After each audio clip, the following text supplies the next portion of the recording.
थोड़ा बड़े हुए तो देश और दुनिया के अंदर क्या हो रहा है हमें समाचार पत्र की पहली लाइन भी आकाशवाणी के अलग अलग समय में चलने वाली बुलेटिन के माध्यम से ही प्राप्त होती थी। और उसमें याद रखना दोनों चीजें थी, भाषा की शुद्धता भी थी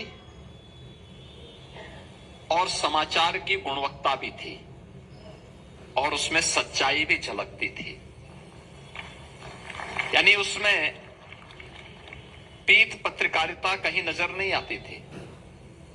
जो जैसा है वैसे ही प्रस्तुत करने का साहस भी उस समय हम लोग देखते थे। और आकाशवाणी के अलग अलग केंद्रों से, लखनऊ से थे जो मुख्य केंद्र था, यहां से था ही, दो अन्य केंद्रों से हमें समाचार सुनने का अवसर प्राप्त होता था, एक नजीमाबाद से और एक गोरखपुर से। इनके अलग अलग समय थे समाचार के। दूसरा, हिंदी की उपभाषाओं को, बोलियों को, भोजपुरी को, अवधी को, गढ़वाली और कुमाऊनी को, अलग अलग बोलियों को भी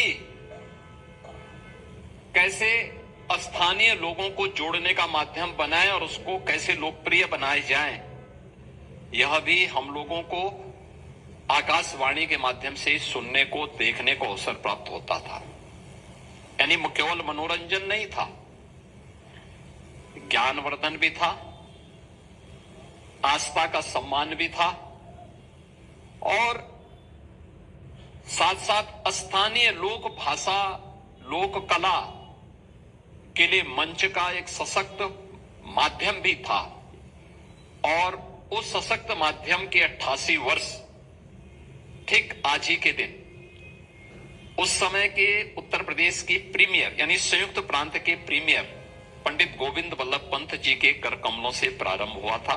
और मेरा सौभाग्य है कि 88 वर्षों की शानदार यात्रा के आज के समारोह में उत्तर प्रदेश की उन विभूतियों को, जिन्हें आदरणीय प्रधानमंत्री जी के विजन के अनुरूप अपने अपने क्षेत्र में विशिष्ट योगदान के लिए पद्म पुरस्कार से सम्मानित किया गया, अपनी तालियों के और आकाशवाणी के कार्यक्रमों में अपनी प्रस्तुति के माध्यम से या आकाशवाणी के संवर्धन में अपना योगदान देने वाले उन सभी विभूतियों को आज यहाँ पे सम्मानित करने का अवसर मुझे प्राप्त हो रहा है। मैं इस अवसर पर पंडित गोविंद वल्लभ पंत जी की स्मृतियों को भी नमन करता हूं कि जिन्होंने 2 अप्रैल 1938 को इस केंद्र का शुभारंभ किया और आज इस यात्रा ने कहां से कहां तक की यात्रा प्रारंभ की है। मुझे लगता है जहां पहले कोई नहीं पहुंच पाता था, वहां आकाशवाणी जरूर पहुंच जाती थी। गांव हो या शहर। और ये आजादी के पहले की यात्रा है। 1938 तब देश आजाद नहीं हुआ था। पहली धुन वंदे मातरम की, आकाशवाणी लखनऊ से। याद करिए 1924 में कांग्रेस के अधिवेशन में मोहम्मद अली जौहर के द्वारा वंदे मातरम का विरोध किया गया था।